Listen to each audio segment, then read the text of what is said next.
Is a Friday morning, and as we've been doing for the last 892 weeks, we are visiting with Imperial Caddy Chief Executive Officer Tony Rouhotas, and with us on the phone today as well is Chairman of the Board of Supervisors, Luis Plancarte. Good morning, gentlemen. Good morning. Good morning, Carroll. It's okay. I think they figure roughly 100 of what amounts to a lockdown, self-isolation, social distancing in California, and in particular in Imperial Caddy, wearing face coverings. And with that said, where do we stand now? I know that you met with some of the governor's staff by telephone this week. Where do we stand with relations to Sacramento and Imperial Caddy and getting some more local control? Well, Carroll, earlier in the week, some of the city mayors, city managers, county CEO, and myself met with Deputy Secretary Meach and Dr. Galley, as well as Assembly Member Garcia, for some dialogue as to where our community could go from here. Primarily talking to the Department of Health and Human Services, which, we always look for guidance, especially in a health emergency. And we discussed with them how much of a balancing act we are trying to maintain here in our community to protect the health of our communities, not only from a physical health, but from an emotional health, from a financial health, from the lack of social interaction, talking about the lockdown as you described it, and how important it was for us to, because we are closer in the community, how important it is for us to have some latitude on some of the minor adjustments or minor tweaks that we can do here. Also, we had quite a bit of conversation, providing them with some of the examples of employees who are no longer working. They are coming towards the end of their benefits. A lot of people have already gone through their stimulus check. They see a sunset on unemployment benefits coming, but they don't see how they're going to put food on the table and pay the rent and meet some of those expenses in the near future. And so it was an invitation to, together with us, allow us to have a little bit more control here, while also providing us additional resources from Sacramento to be able to facilitate some of the services that are needed locally. One of the things that I think needs to be pointed out, if, for instance, local control says, okay, a restaurant may open, limited seating with all the precautions and monitoring, that does not mean an individual has to avail themselves of that service. Yeah, that's correct, and that's a great point. And with local control doesn't mean that we want to take any strides moving forward that our public health officials would feel safe. And it also goes both ways. It doesn't mean local businesses want to reopen at the same speed. And that there is a true balance in the community. Of course, you've seen, I don't think it's any secret that there's a petition out there not to move, faster than what the governor's asking for. I think some people maybe read our request with a different mindset, not necessarily a bad mindset. There's a lot of people out there that have some anxiety about us opening. They still see, positive numbers occurring in the county. And we're not, to make it very clear, we're not trying to open faster than what we feel is safe.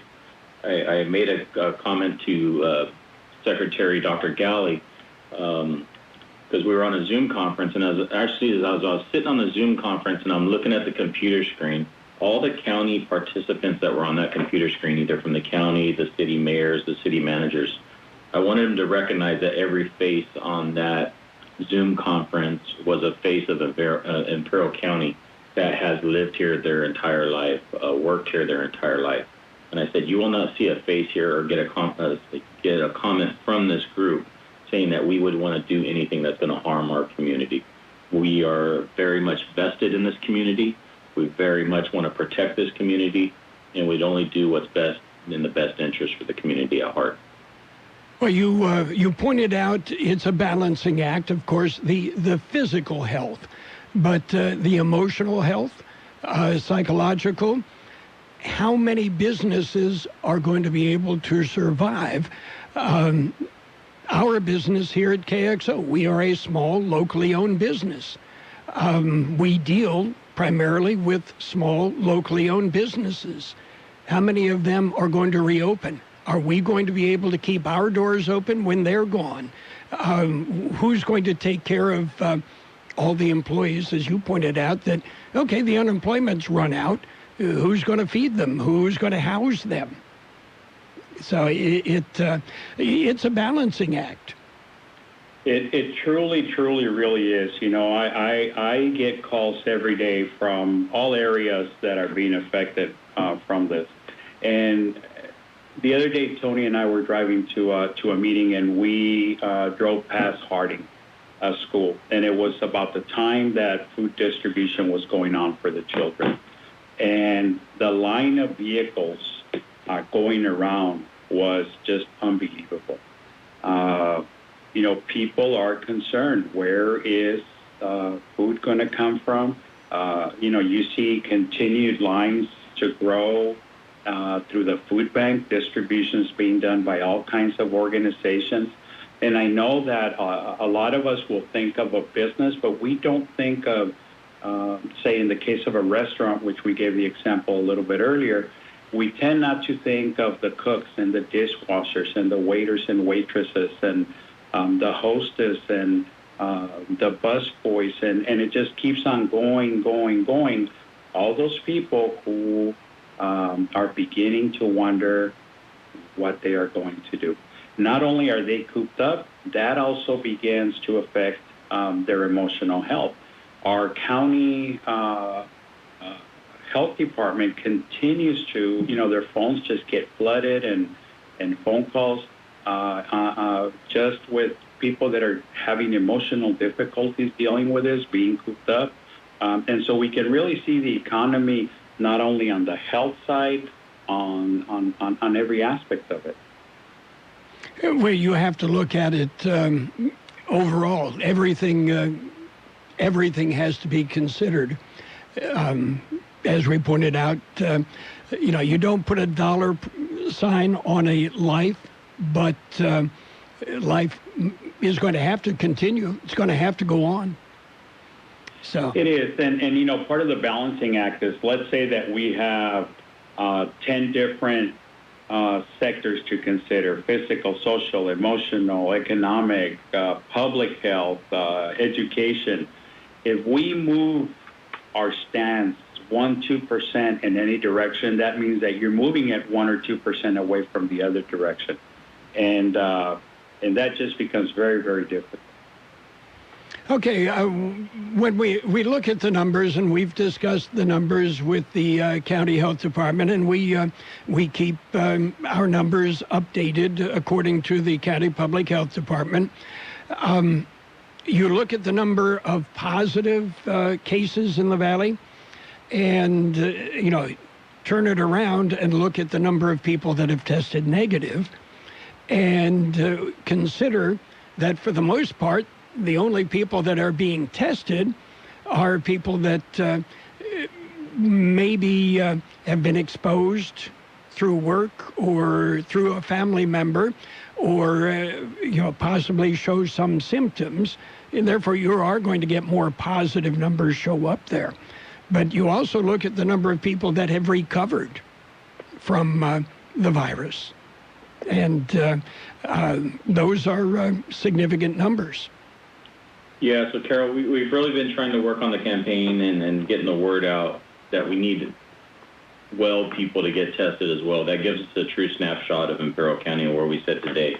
If you look at our dashboard today, the numbers look awesome. Today we're hovering just under 13% based on the 7-day average. Some of those days have a great deal of reporting in there, was showing a low negative numbers, which moved our number down. However, we know that there's due to just the backlog of testing at facilities, and not in Imperial County, but the labs. There's anywhere from 4 to 6 day time period of getting those results back. But we see a nice number showing right now. Hopefully we can maintain that number, and that's why we need to continue to have the entire community get tested, and not just at the ill. And I realized at the beginning we were pushing for the ill to get tested because we had a limited amount of tests. But with the multiple sites open up now in Kxo, and the other site opened up in Imperial, and the healthcare facilities being able to test and provide that service as well. Let's get registered to get tested and get it done. We're actually asking the state to give us additional testing resources, because this isn't going to go away. Even if we do go back to somewhat normalcy, COVID's still going to be around for a while. We're still going to have to track it. It's the new hot topic, obviously, so we have to continually look and monitor those trends. I don't know if you caught it last night, but there was some updates coming out of San Diego County where they started to see some positive increases, and they were reevaluating a couple items. Well, it takes common sense on the public's part. And common sense is wear a face mask, wear a facial covering, maintain social distancing. And San Diego and Arizona both have had an uptick because, okay, we're going to back off a little bit, and people were stupid. Yeah, and I don't know if throughout the week, Florida has taken an additional hit as well, with vacation time coming around. I think there's probably an increase in travel, people wanting to go to the beach, and Florida saw an additional, I think, 3,200 cases in the amount of increased in one day. That's a significant stride you don't want to take. So we continue to monitor our numbers. I invite everybody to go onto the Imperial County Public Health website and look at the dashboard, as well as the percentages under the roadmap to recovery, because it shows all the detail and the trends. And if we could get everybody to share that and to recognize the importance of the stats, we can gain help from the community, because we truly need the community support to make this happen. Well, the OptumServe sites are easy. You make an appointment, and it may be 4, 5, 6 days before you get in for the appointment. It will take you maybe 10 minutes to be tested, going through the process. And in typically 48 to 70 hours, you'll get your results back. And it's painless, and it doesn't cost anything. And again, we need more people that show no symptoms of the virus to be tested. You're absolutely right. It's a great tool, a great resource, and we need to take advantage of it. Okay. Anything else exciting happening? I just want to... When you have to think about it like that. No, absolutely not. This weekend we have Father's Day. I really want to put the message out there to limit the contact that we have. It's hard, just like Mother's Day. I said the same thing. It's hard not to reach out to our mothers and say Happy Mother's Day. And I'd like to say Happy Father's Day to all the fathers listening. I want you to have a great weekend, but I also want you to have a safe weekend. It's going to be extremely hard not to reach out to your loved ones or not participate in group gatherings, but we are still dealing with this pandemic, and we don't want to make it worse. Well, after Easter, after Mother's Day, after Memorial Day, we saw spikes in the numbers. And, that ought to tell you something. Yeah, and you can't stress that enough. And it's hard to tell somebody not to reach out to your loved ones during special times, special days. But I guess right now the best gift you could give your loved one, to your father, is positive health, and not bring any potential positive COVID activity inside the party, inside the residence of the ones you love. Okay. Gentlemen, we appreciate the visit. Did we miss anything? It's always a pleasure, buddy. Always a pleasure. Okay. We've been visiting with Chairman of the Board of Supervisors, Luis Plancarte, and Imperial County Chief Executive Officer, the Chief, Tony Rouhotas, and hope you've gotten something out of the update on the COVID-19 situation. Gentlemen, have a good weekend. You as well. You too. The best oldies on the radio. AM 1230 KXO.